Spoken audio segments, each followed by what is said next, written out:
Welcome to Fun is Fundamental. Fun is Fundamental is a podcast for those who realize that the enjoyment of life is about having something deep in our souls which lights our fire. It's for those who maybe have lost that fire and feel like they are missing out on the pleasures of life. In each episode, I will share recent fun activities and focus on why having fun is essential for good health. I'm your host, Alenia, and I invite you to take this journey with me and join the pleasure-seeking movement. Good afternoon, Bridget. How are you doing? I'm great. How are you? I'm doing well. Good. I guess first, tell the audience who you are, what you do, like just a little bit about yourself. Yeah, I am. My name is Bridget Belden, and I am a life coach for primarily women who are going through the transition point in their life, midlife women, transitioning to an empty nest and really trying to understand who they are beyond being a mom. And I am a mom of two kids that are adults and mostly moved out. I've had a couple boomerangs. We have one living with us right now, but yeah, I live in Orange County with my husband. And what else do you want to know? That's a good start. What made you start helping other mothers? Well, my story is that when I was a young mom and I had young kids, when I was a young woman, I was very, very focused on what my life would look like and worked really hard to achieve my vision of what that was. I went to a good school and I got a good job and I met and married my husband and we had two kids. And I literally said, when I have a Volvo station wagon, I know I will have made it. I wrote that in my journal. And so lo and behold, here I was, my kids were little and I had achieved all these things that I had set out to achieve. And I kind of looked around and thought, wow, I have everything I've ever wanted, but there was something missing for me. I had this hole inside, and that led to a lot of guilt and shame and feeling horrible because here I created this beautiful life. I loved my family dearly, but it wasn't quite enough for me. And so I went through a massive transition of my own, and it really in a quest to discover who I was, what my purpose was, is what I was passionate about. I really knew little to nothing about who I was as a person because I had been so focused on getting from one step to the next. And I knew that at some point I wanted to share that story with other moms in case they also experienced something so that they knew that they weren't alone, because the isolation and the loneliness and, like I said, the shame that I felt, a lot of guilt around feeling this way, I didn't want other moms to feel that way. And this was back in the day, this was 20 plus years ago. So there was, the internet really wasn't what it is today. People were not going to therapy. And if they were, they certainly weren't talking about it. So there wasn't, it was basically self-help books at Barnes and Noble, was pretty much the extent of that kind of conversation. And heaven forbid I should share that with any of my friends because, like I said, the guilt and the shame, I thought there was something wrong with me. So my quest was really to share my experience so other moms didn't suffer the way I did. Mm-hmm. So all this was coming up when your kids were still like younger. Yes. Yeah. Okay. Yeah. I mean, I guess when you talk about like, did you feel guilt around the fact that like motherhood wasn't enough, or was it more of, I guess, because like as a society,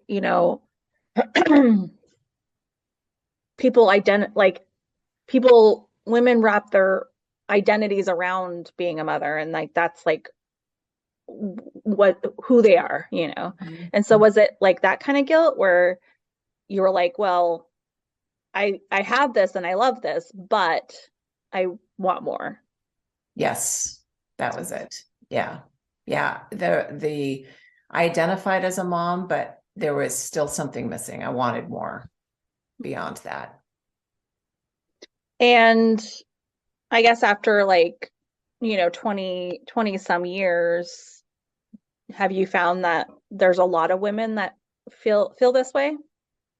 I think there are a lot of women who can relate to the idea that in the taking on the role of motherhood and wife and sister-in-law and daughter-in-law and all the roles that we take on at work, etc., that our true self gets buried beneath all of those roles. And so the moms that I'm working with now are moms who have raised their kids for the most part. They're basically going off to college. And so all of a sudden, the role of being the primary caregiver day in, day out, taking care of their kids and getting them from point A to point B is much diminished. And they're left with, okay, now who am I? This is who I've been. This is how I've related. This is how I've identified myself.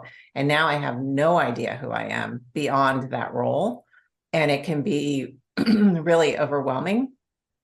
It can be, again, people feel guilt around it, because there's this, at least I know when I was a young mom, there was this story that that motherhood was enough, right? And that you watch these moms who just poured everything into their kids, and which I admire, but that wasn't how I felt. And so the guilt comes from not feeling that way. And so I think as moms evolve and as their kids get older and all of a sudden they're going, wow, this is really how I've been spending all this time taking care of and doing for my family. And I really don't know who I am outside of that. Mm-hmm. Well, yeah, I mean, obviously, when like you have a newborn, you have like toddler, you have really young kids, they they do demand a whole lot of your time and energy and attention, and like they deserve that, like you need to sacrifice obviously for them. But once, you have, kids in school and like just they start being able to be more independent and doing more for themselves, like you need to have other things to fill yourself up. Yes, and that's easier said than done. I think, for one thing, I don't think the active motherhood role, especially for moms who are working outside the house, either way, if you're inside the house, outside the house, it's a full-time job, right? And I think that lasts actually all the way up through junior high and into high school. So even theoretically, once they get their driver's license and should be independent, you're still making sure they're getting their college applications in on time. If that's the route they choose to go, you're making sure that they are, going to school on time, that they are getting to soccer practice, whatever it is. And that becomes, it's not quite as full-time, but you're still very connected to that role. And it's easy to focus on that, easier than when they are later in high school or in college. Mhm. Yeah, I can understand that. So how do you help women that are struggling with, what it is to beyond being a mother? It really is about understanding who you are at the core of your being. And I think that a lot of moms haven't had the opportunity to discover that. I know I hadn't, because like I said, I was so focused on getting to, put one foot in front of the other and get to this beautiful life that I had planned for myself. I never stopped to think about who I was, what was important to me, what I was passionate about, because I was outwardly focused the whole time. Mhm. And so the first shift is really having them understand that it is about shifting the focus back to yourself. And that can feel really uncomfortable because, again, societal messages are, oh, that's selfish. You're spending time on yourself, on your own, spending time on yourself, that's selfish. And so it is overcoming those stories that you have in your head about what's okay and what's not okay. That all of the self-doubt that you have going into this, that all you've ever known yourself as a mother. What if you want to start a business? The little voice in your head pops up and says, well, who are you to think you can start a business? There's a lot of stuff that we do to ourselves, and it's really the ego saying, just stay here. It's safe here. There's no risk of failing. Just stay where you are. And that's very tempting, except when there's this urge to want to discover more and push yourself. You have to push the boundaries of who you are as a person and your comfort zone so that you can continue to grow. And yes, there's failure involved sometimes, but that's how you learn. So it is, every client I work with comes to me there's this continuum, I call it, of moms who, on the one hand, you have the moms who have only ever wanted to be a mom. They poured themselves into that. Like, they had no outward desires to do anything else, and which is great. And then you have the moms who, have an idea of what they want to do, but just aren't sure how to do it once their kids leave the nest. And it really doesn't matter where you are on that continuum, anywhere in between. It's really about getting back to yourself and closing out all the noise, learning to listen to your intuition, because we have messages that are sent to us all the time. But when you're in the midst of raising your kids, you don't have time, right? And if you do hear something that says, well, maybe you should try this, maybe this isn't enough, it's very tempting and easy to kind of stuff that down, because that kind of feels scary, right? Well, then what happens? And that's what I faced when I early on was starting to get this feeling like, oh my gosh, I think there's something more for me. I would stuff it down and kind of ignore it, but it kept coming back. So it really is, at the heart and soul of it, learning how to reconnect with yourself and discovering who she is. And there are a number of ways that I do that. A lot of it is just through the self-discovery process, having the conversations every week about, what's coming up for them. What do they want their life to look like? I have a series of exercises we work on. So it really depends where they are in that continuum. Does that make sense? Mm-hmm. Yeah. I don't know if that answers your question. Yeah, I think it does.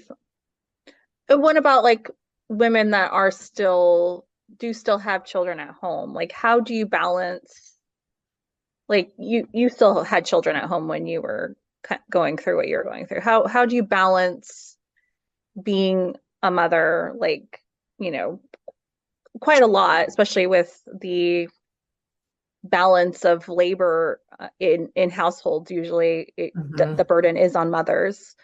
How do you balance that and pursuing things outside of just motherhood? It's really, really difficult. And I think that's why most of us don't even attempt it, because there is a disproportionate amount of burden in typical households on the mom. And so if you have the time to do it, oftentimes you're either too exhausted, right? Or that's not what you feel like doing, is digging in and understanding who you are at the core of your being, right? You're just freaking tired. Mm-hmm. And so the balance part is the age-old question. I worked full-time while my kids were little. And so, that certainly added to the stress. I then worked from my home when they were little, because I wanted to be closer to them. Once I kind of went through and discovered what I wanted to do, they were still in grade school, and I worked out of the house. So I had that opportunity to experience what it's like to be more or less a full-time mom. And that was no piece of cake either. So it really stems from that desire. I think I got to a point where to not do something about it was untenable, and it would have completely, I think I would have lost my marriage because of it. I don't know, what would have happened to my relationship with my kids, but I had gotten to the point where I need to do something about this, because I cannot stay in this position anymore. Mm-hmm. That drive to really discover what my purpose was and understand it was so strong in me. I was completely fixated on it. I was going to figure it out one way or the other. Mm-hmm. Was your husband then supportive of you trying to figure this out? Oh, it's such a long, messy process, probably another hour long podcast, but it was challenging for me to explain what was happening because I didn't know. All I knew was that I was unhappy, but then because of the guilt and the shame associated with that, it made it very difficult to talk about. So I was having a hard time expressing it. I can look back now and say, this is what was going on. It's super easy. But at the time, it just felt like, oh my God, all I kept thinking is there's something wrong with me.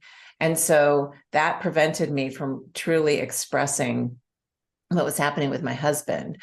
And he was just like, what is happening? What is going on?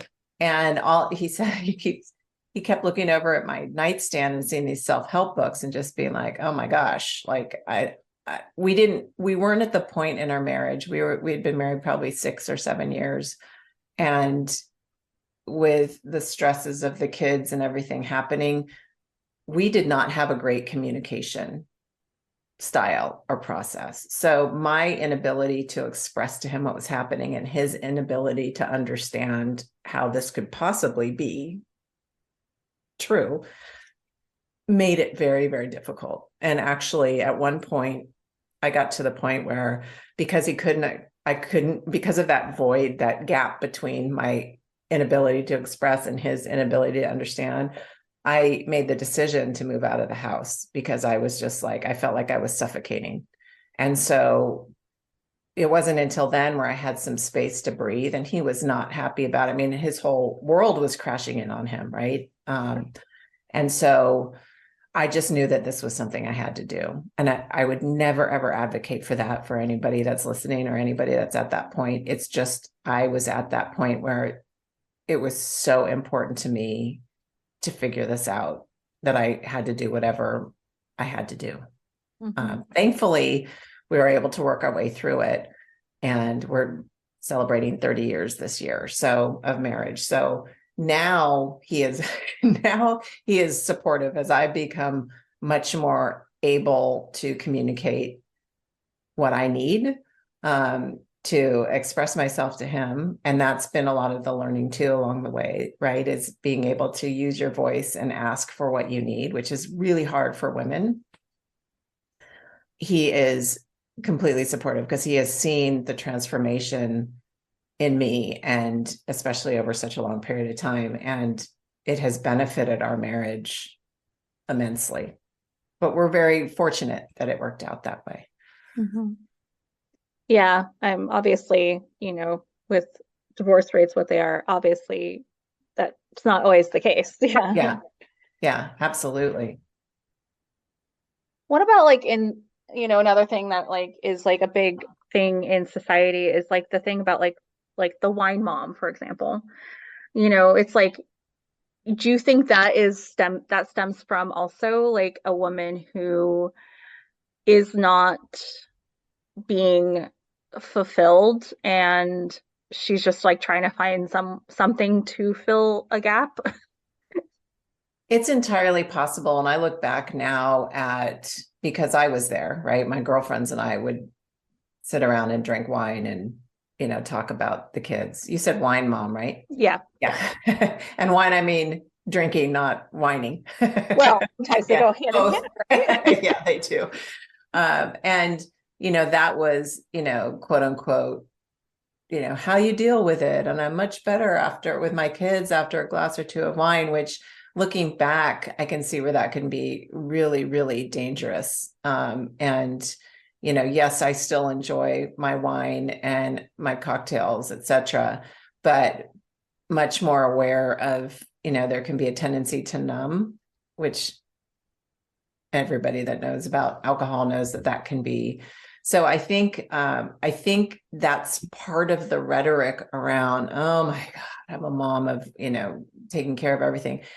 Now, that doesn't mean that it is not extremely difficult to be a mom raising kids. I mean, it is, there's a lot that goes into that. And you're really putting somebody else's needs ahead of yours 24/7, whether it's your kids, your husband, the household, the dogs, your needs come absolutely last.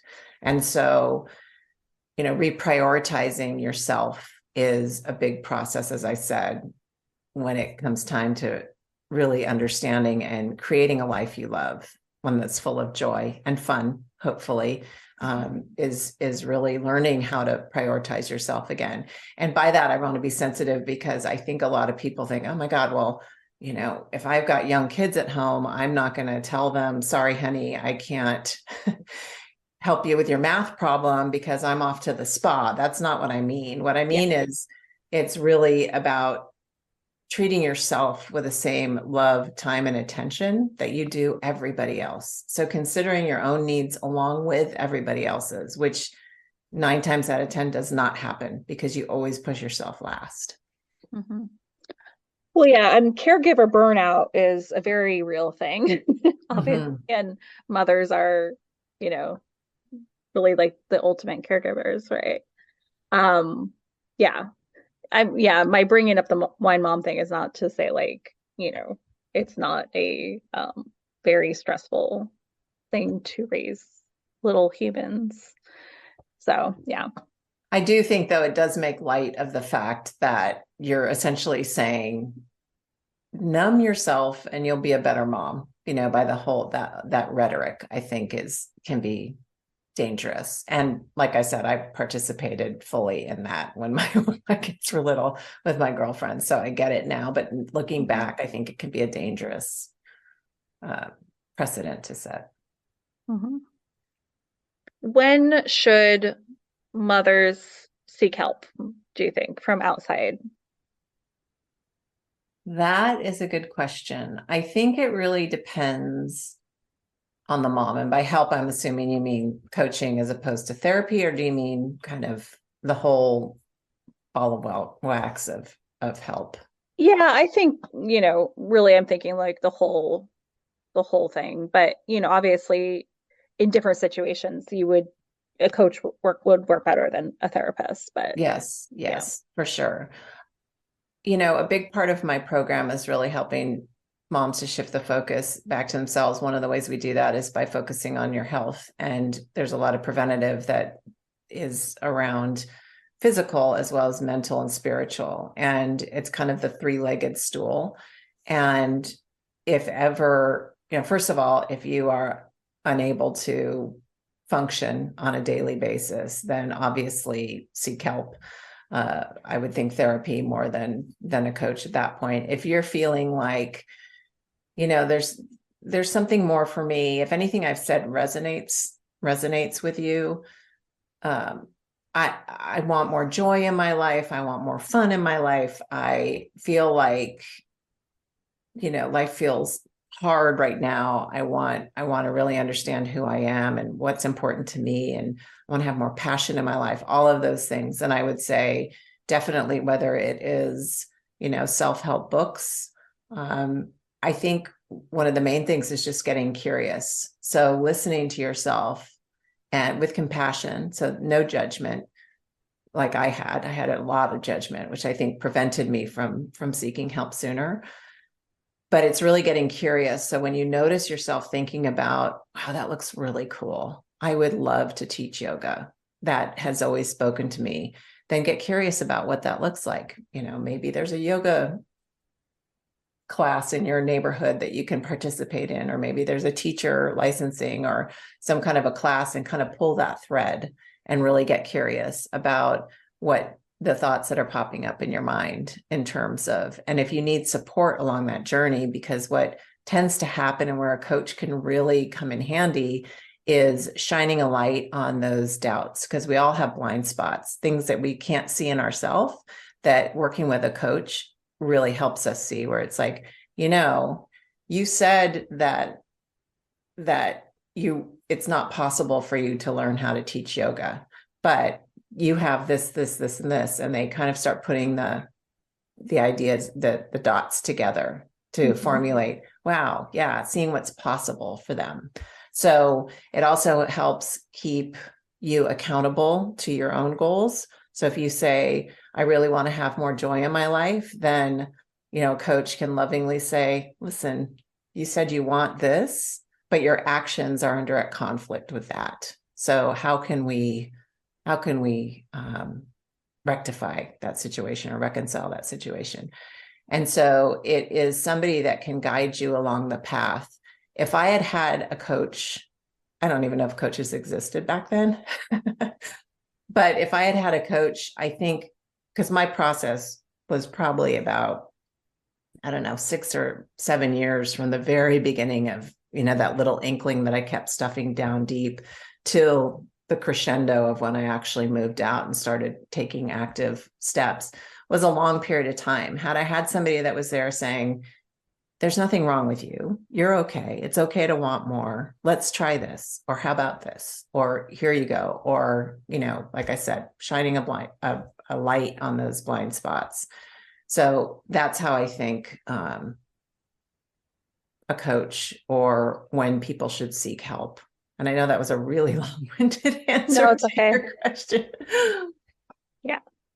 Yeah, no, coaching can be very helpful. I would never have started this podcast, if I got a coach to like help me through trying to start it, because it really helps to have someone from the outside be like, hey, what's something you can do? How about this? Look at this way, kind of thing. Yeah. Right. And maybe you had, I imagine something like that, there'd be some doubt that creeps up, right? And that negative beliefs about yourself and limiting beliefs and all the fear that comes up that is really meant to keep you safe.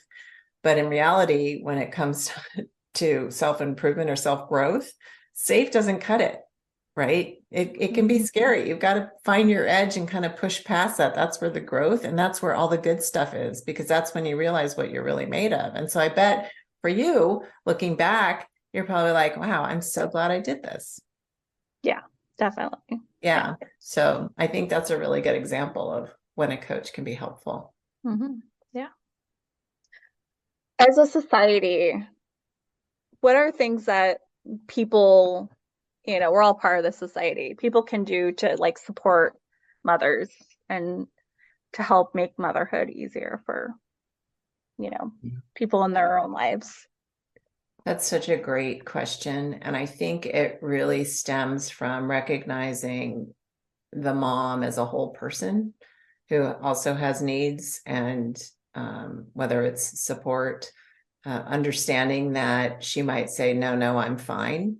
But seeing through that when you know that she's really not, and stepping in to say, no, I think you need to do this or that. You need some support, being able to support.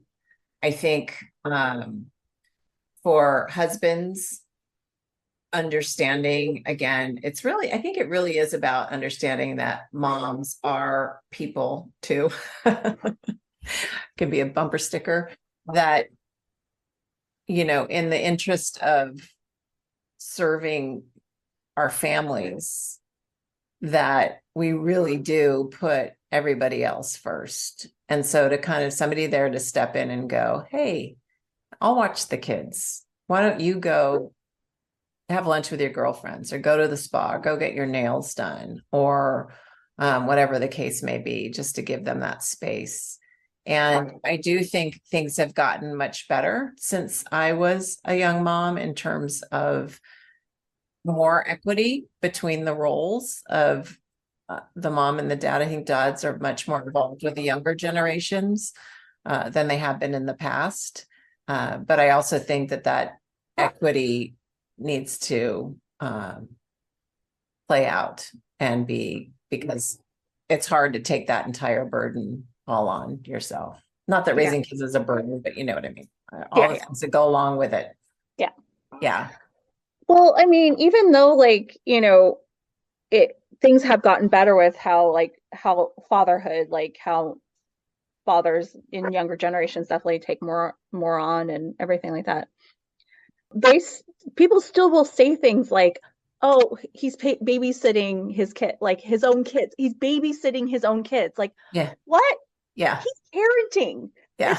You shouldn't see it as being like, oh, well, he's like doing this like noble thing by babysitting the kids or something like that. It's like, he's just being a parent. Yes, absolutely. Absolutely. And that is, society being stuck in the past with what those gender roles are, right? And what those norms are. I have a friend, there was this really cute video going around with this man who would dress his baby, baby daughter, and she was an infant, and pick out her little outfits and the bows and all that. I'm like, look how cute this is. And she goes, it's very cute, but I also don't appreciate the fact that they're highlighting the fact that this man is doing what he should be doing as a parent. And somehow it's so much cuter because it's the man taking care of the baby. She said a much more eloquent way, but it goes along with what you're saying about, yes, it's called parenting. Yeah. We have a long way to go for sure. We do. Yeah. But we obviously have made a lot of progress also. Yes, absolutely. I always like to ask my guests, how do you define fun? I was thinking about this because I had a feeling you would ask me this. For me, the first thing that comes up is play, which I think has been something that has been challenging for me as an adult. And I think for a lot of adults. But when you talk about really digging into what the word fun is, for me, it means joy. I think it means passion. I think it means doing what feeds your heart and soul, because when you do that, then you can't help but have fun. Does that make sense? Yeah. So for me, one of the things that I do, and again, it's not always easy, is the creative side. So I'll paint sometimes with my fingers, right? And just anytime I can step away from that right-brained, functional, practical side of myself and really let loose a little bit, that to me is fun. When your kids were young, because I know like there's some parents that like can play with their kids really easily, and then some parents that have a hard time playing with their kids. Which one were you? I think I was pretty good at playing with my kids when I would let myself. I was working when they were little, so it was like I'd come home, I was, taskmaster, and again in that right-brained one thing in front of the other, which ended up is what helped get me into trouble down the road, understanding who I was. But when I would make the time, I would sit on the floor with them and, play dress up with my daughter, or, read them stories, or have tea with them, whatever that would, play trains with my son. So it was really when I allowed myself to do it and gave myself the time to do it, it was easy for me. That's good. Yeah. I also like to ask people what their play personality is. So there's 8 play personalities according to the Institute of Play. 8 play personalities are Joker, Explorer, Creative, Kinesthetic, Competitor, Storyteller, Collector, and Director. And you can be more than one. I think explorer, when it comes to getting curious about who I am and pulling those threads. I also like to travel. So I think a big part of that is exploring. I would like to think that, again, when I allow myself to create, that it's the creative. And I do have some director in me as well.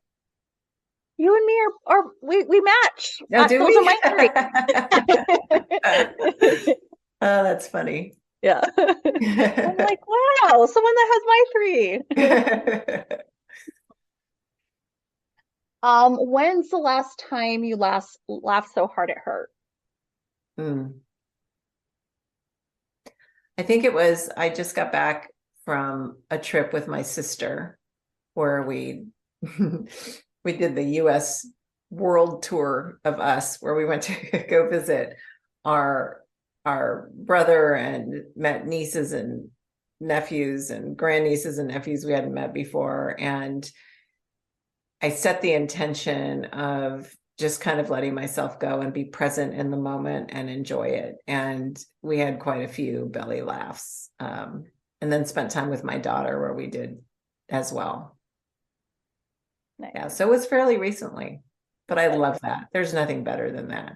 Oh my God. Yeah, a good laugh. Oh man. It just Yeah. it just lights everything up. Yes. Yeah, it's such a reason for living. Yes, absolutely. 100%. What makes you feel luxurious? I think going to a spa or eating something. I would say eating something decadent like chocolate, but I have a chocolate addiction, so I have to have chocolate every day after lunch. So I don't know if that's considered luxury or, as my son says, a problem. But yeah, it's probably going to a spa or staying in a really, really nice hotel where there's slippers and a robe. Yeah, And really nice amenities. definitely. Yeah.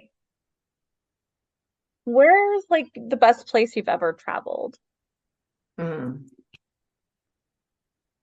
are so many places that I've loved that I've traveled to. I think one of my favorite trips I've ever taken is to Scandinavia. It just felt very different from Europe and most of the places that I had been, but it was amazing. And just discovering something new and different. But I have a lot. I really love to travel. So I have a lot of places that I loved. Yeah. I love traveling too. So it's You one just reason got I back like from to a ask trip, people. right? You just got back from a trip, didn't you? Yeah, it was just to Miami. But it was the funny thing is, like I've traveled to like other countries. Like I've lived in other countries, never been to the East Coast. Yeah. Yeah. I know. I hear you. Yeah, I was raised by a single mom. And so my husband grew up, he had the traditional nuclear family and two brothers, and they would go to national parks. And so he has seen a ton of national parks, and I never did because it was like, my mom's not going to drag three of us. Plus, I don't think we would have let her do that. I don't want to go see a national park. But so there's a lot of national parks I haven't seen. There's a lot of places in this country that I haven't seen at all that I would love to. Yeah. So yeah, that's like the similar story to me. I had a single mom, and we just didn't go and travel. We didn't go do these things. Yeah. It's just like very like we're surviving kind of thing. Yes, exactly. If you had an extra room in your house, what would you use it for? A painting studio. Like a big painting studio where I could lay huge canvas on the floor and get really messy with it. I like getting messy too when I do art.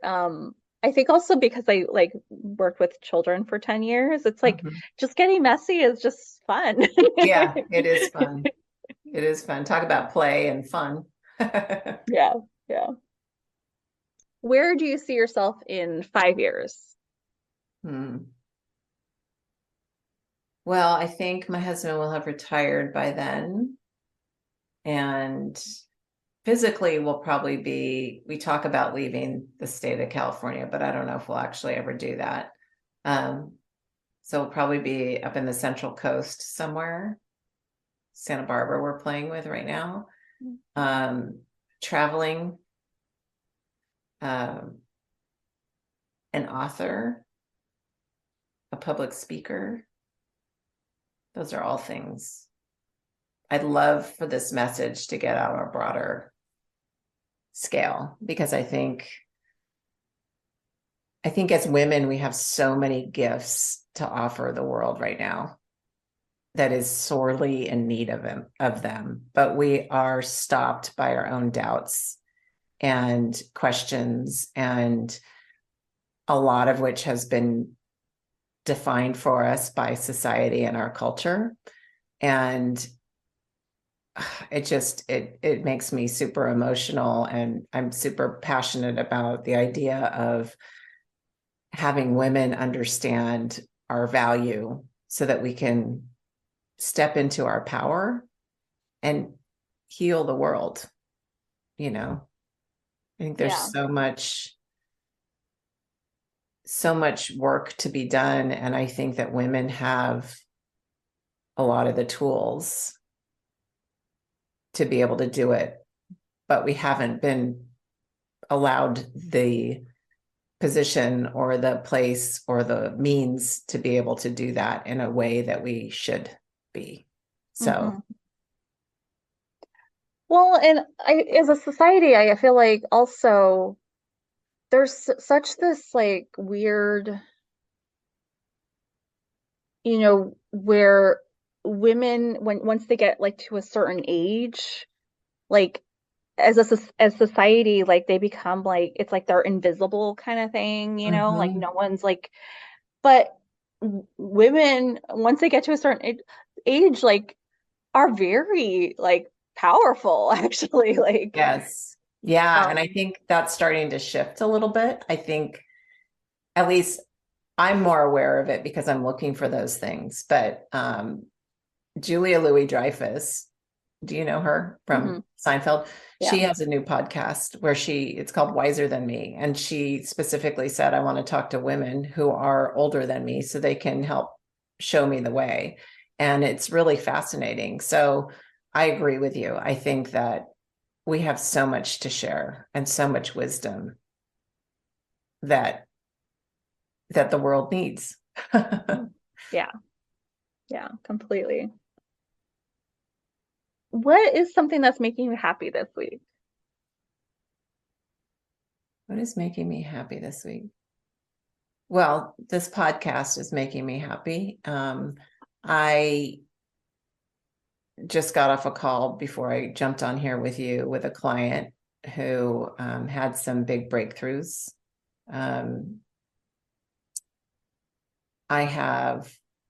There's a lot, actually. I have a friend who asked me to do a little group session with some of her friends to get clear about intention and kind of set some personal goals for the summer. So we're going to do that. That makes me happy.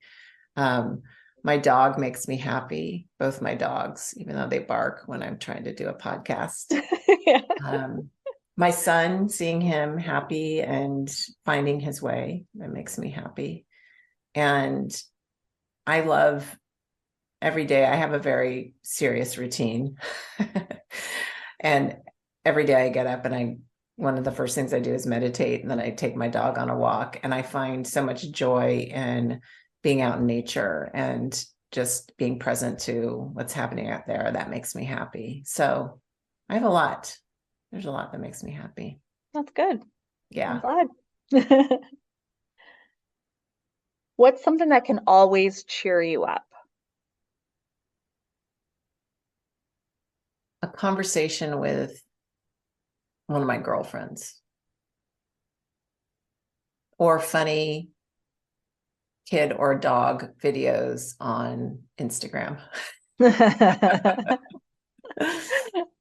Yeah, but it's interesting because I think that's been a big part of my learning as I've grown is how to get out of a funk. And I think it takes some focus to understand what will do that. And sometimes, all joking aside, videos do work. And sometimes it's just can't really put a finger on why you're not feeling good. It's not for any specific reason. And so I have a series of steps that I go through that I know the things that bring me joy, like going for a walk and spending time in nature or meditating. And I kind of escalate depending on whether or not I'm still feeling, bummed out at the end of my 2 or 3 things that I do.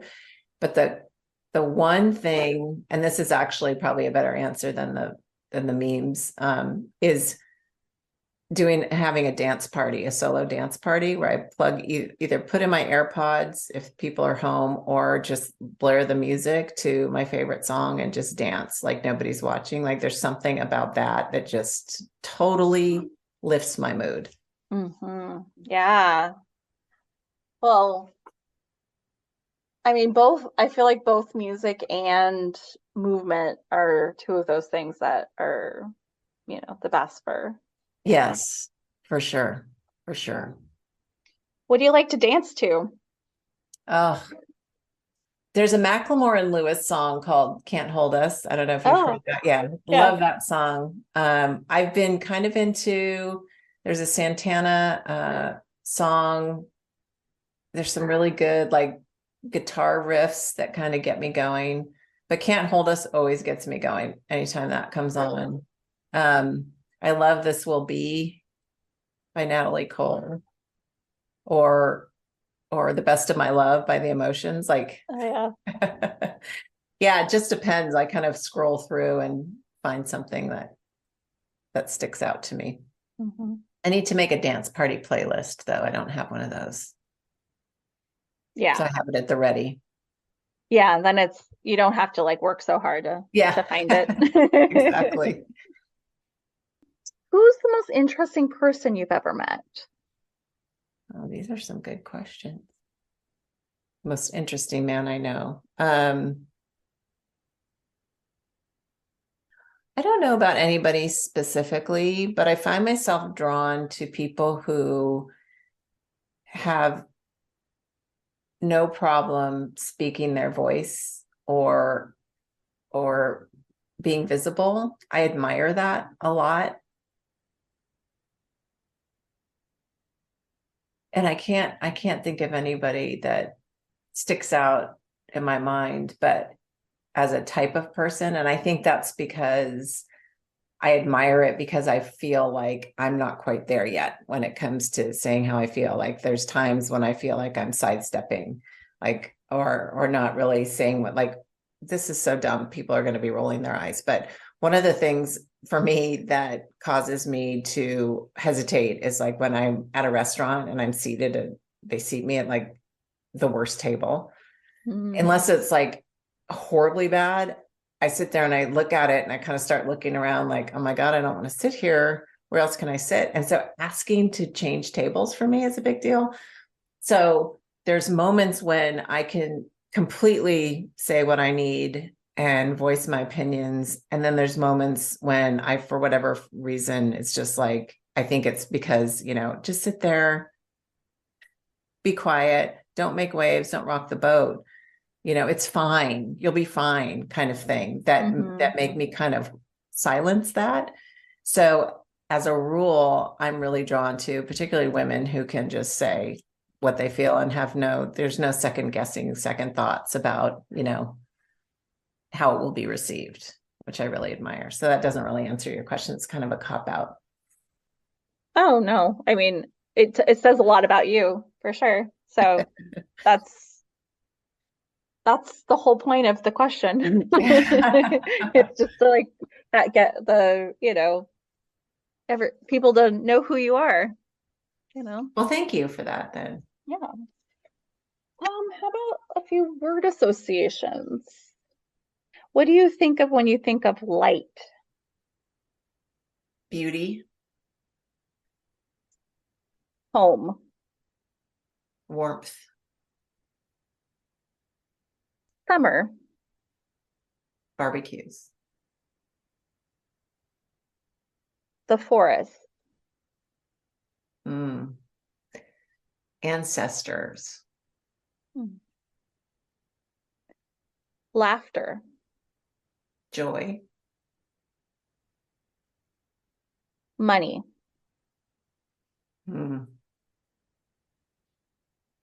freedom, the ocean, infinity,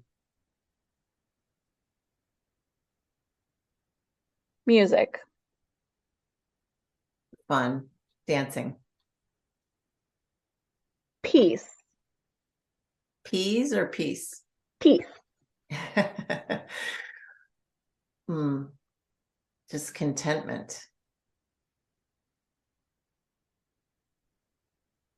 spontaneous, dangerous, Fire. Hot.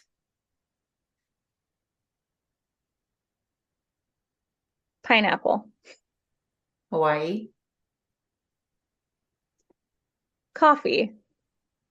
Tea. All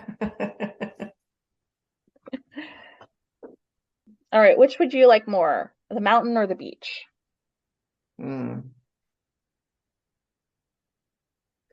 That's really hard.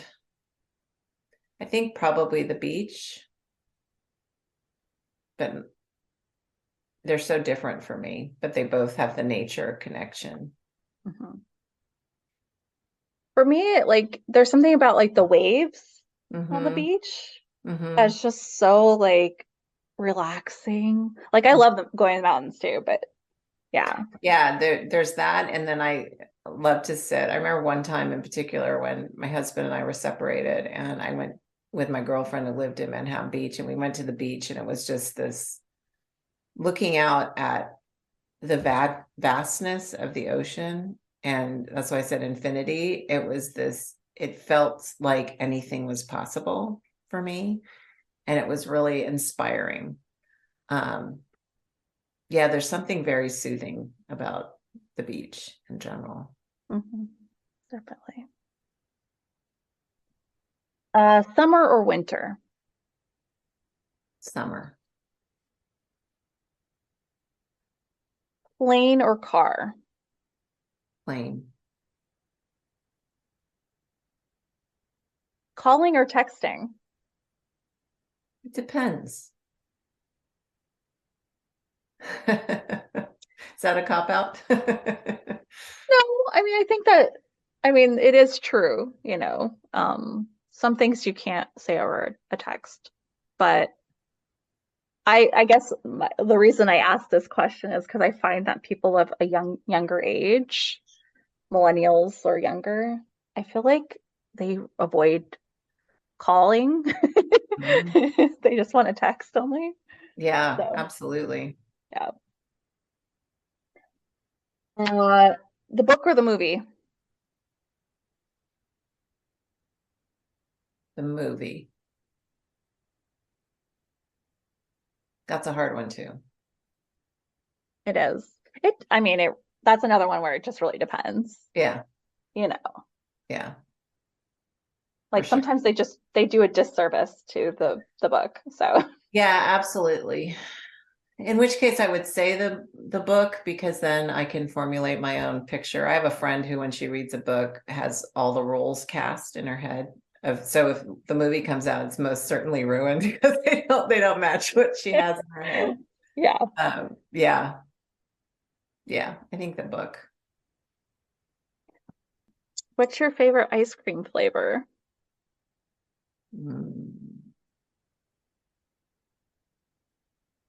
Peanut butter. I don't know what it's called, but there's a Ben and Jerry's flavor that has like chocolate. It's vanilla, I think, with like a chocolate and peanut butter swirl through it. I think sounds good. Chocolate and peanut butter are probably two of the most perfect flavors. Definitely. What is your favorite smell? Flowers. I love a good rose smell. I love jasmine. But yeah, probably the flowers. Yeah. Whenever I'm walking, I'm like, I gotta stop and smell the flowers. Yeah. Yeah, absolutely. Yeah. Okay. Let's do one more question. Okay. If you could take a week-long vacation anywhere in the world, where would you go? Right now, only a week. I mean, it could be a month. Okay. If it was a month, was a week, but if it was a month, I'd go to New Zealand. I haven't been there. Me neither. It's very far. Yeah, it is very far. That's why you need a month. Yeah. If you're gonna make that plane ride, yeah, you need a month. Yes. Yeah.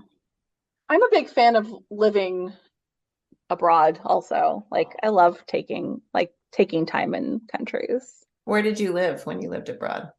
I lived in South Korea Oh for my, a couple of years, yeah, teaching English. And then I lived in Ecuador. wow, Yeah. that's amazing. Yeah, I like to go someplace where I can spend time with the people and the culture, and I love going to markets, and seeing people how they live and buying their produce and their fish and their meat. That's like one of my favorite things to do.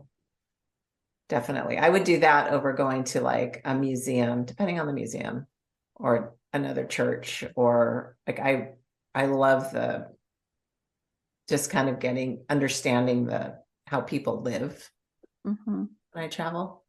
Yeah. Well, that's the thing. Like, I mean, as much as I love like the beach and stuff like that, like when people like do like all inclusive, I'm just like, I don't get it. Yeah. Like, I want to go experience the actual country. Yes, I'm with you. Yeah. Definitely. All right. How can the audience find you? Probably the best way, because then you can get to my social and everything else, is on my website, which is bridgetbelden.com. That's And good. That make it easy. yeah, it's probably the easiest way for Yeah. sure. Well, Yeah. thank you so much for being on. Thank you for having me. It's been a pleasure chatting with you. I've Yeah. enjoyed it. Yeah, I've enjoyed it too. Good. Yeah. I feel it's like I feel like we said a lot in the conversation, but I also like wanted like could talk a lot more about what we talked about. Absolutely. Absolutely. There's always more to say, right? Kind of Yeah. opens up questions, which is a sign of a good conversation. Yeah. Yeah. Definitely. Well, thank you, and I hope you have a good rest of your day. Thank you. You too.